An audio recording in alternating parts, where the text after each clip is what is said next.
Muy buenos días. Hoy quiero que meditemos en esta temática que se titula La insensatez del incrédulo.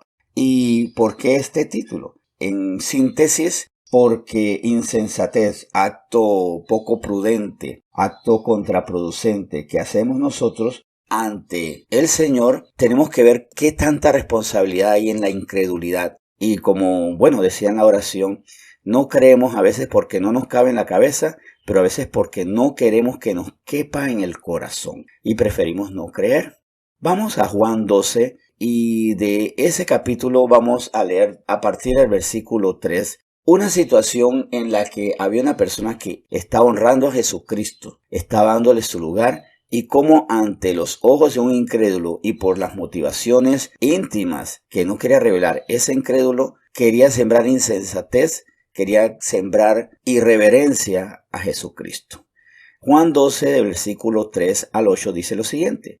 Entonces María tomó una libra de perfume de nardo puro, de mucho precio, y ungió los pies de Jesús, y los enjugó con sus cabellos, y la casa se llenó del olor del perfume. Y dijo uno de sus discípulos, Judas Iscariote, hijo de Simón, el que le había de entregar, ¿por qué no fue este perfume vendido por 300 denarios y dado a los pobres? Pero esto dijo no porque se cuidara de los pobres, sino porque era ladrón y teniendo la bolsa sustraía de lo que se echaba en ella. Entonces Jesús dijo, déjala, para el día de mi sepultura ha guardado esto, porque a los pobres siempre los tendréis con vosotros, mas a mí no siempre me tendréis. Aquí la situación es clara. María quiere ungir, honrar al Señor. Hay una persona que está viendo aquí esto y lo cuestiona, diciendo, ¿por qué se hace esto si se puede usar ese recurso para otra cosa mejor? Y está Jesús en medio de esto aclarando, porque aquí está la persona que honra y está la otra que no quiere que se honre, y Jesucristo como fuente de verdad es quien establece el juicio, como debe ocurrir en nosotros cuando hay esas discrepancias. Una persona dice una cosa, la otra dice la otra. Veamos qué dice Jesucristo.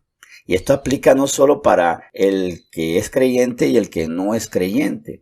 También si hay dos creyentes que están en disputa, divergencia o tienen diferencias, por ejemplo, un matrimonio cristiano, ambos tienen que ir al manual, a las escrituras para ver qué dice el Señor al respecto y ya actuar sin equivocación. Pero me llama mucho la atención lo que dice el versículo 6. Pero dijo esto, no porque se tenía esta intención, sino porque había otra cosa, una razón oculta, una condición.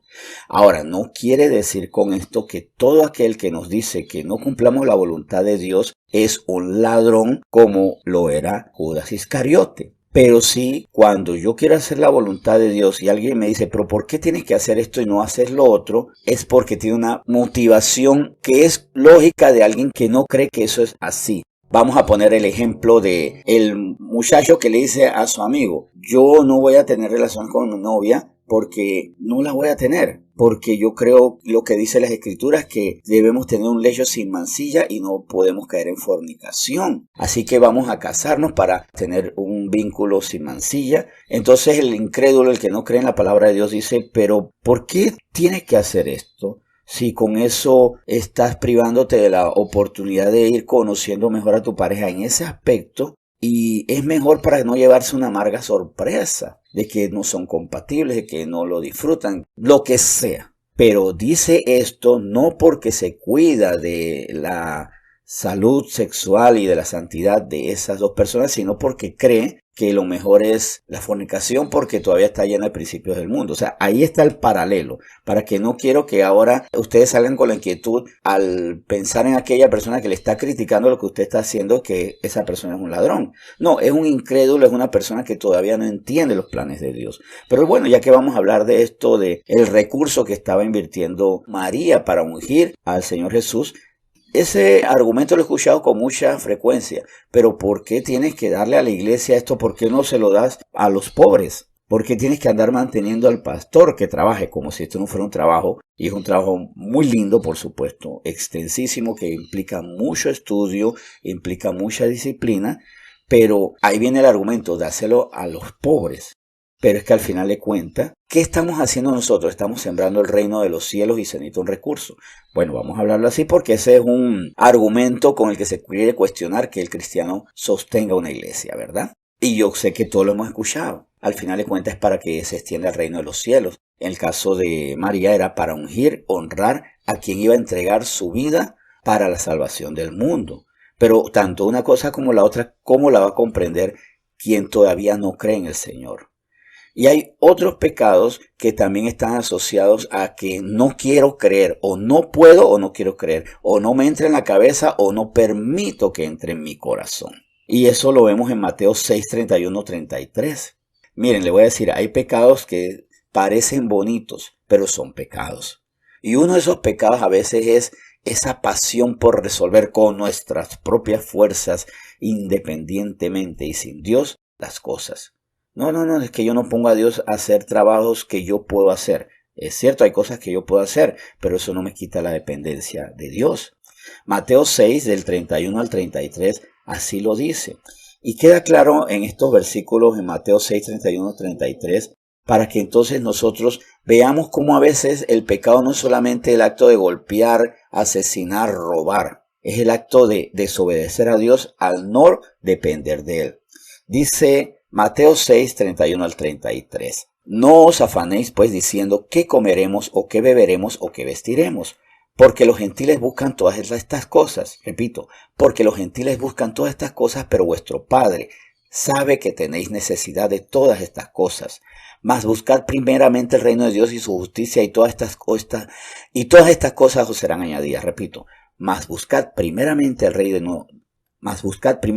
reino de Dios y su justicia, y todas estas cosas os serán añadidas.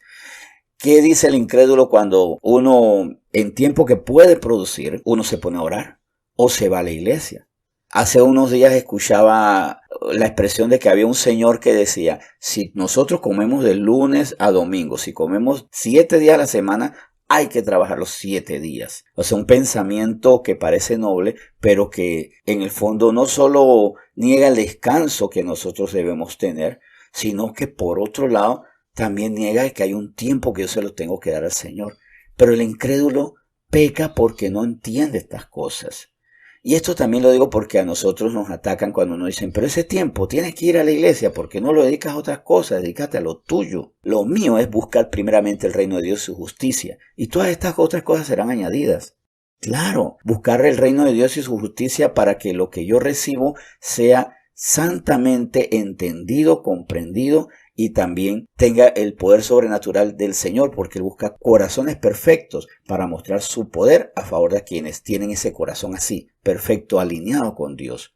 El pecado del incrédulo está en que no quiere o no puede o no permite, de muchas formas lo podemos decir, que el Señor se manifieste, porque todo lo trivializa, todo lo materializa, no ve lo sobrenatural del evento, no ve la entrega del corazón que quiere mirar lo invisible y no lo visible, lo evidente y lo pragmático e imperfecto. Y por esa incredulidad no le va a cumplir a Dios y cuidado, puede hacer que tropiece el que sí cree. Y si usted tiene alguna persona que a veces le cuestiona, ya sea por su recurso económico para la iglesia, ya sea por su tiempo para la iglesia, ya sea porque el Señor dice perdona y yo no sé por qué tienes que estar perdonando, yo no creo en eso, de que tú tienes que perdonar a esa gente tan mala, o porque te guardes en tu intimidad sexual, o porque tú ahora todo lo pones en oración y no quieres depender de quienes te puedan ayudar aquí cuando Dios es la fuente de toda provisión.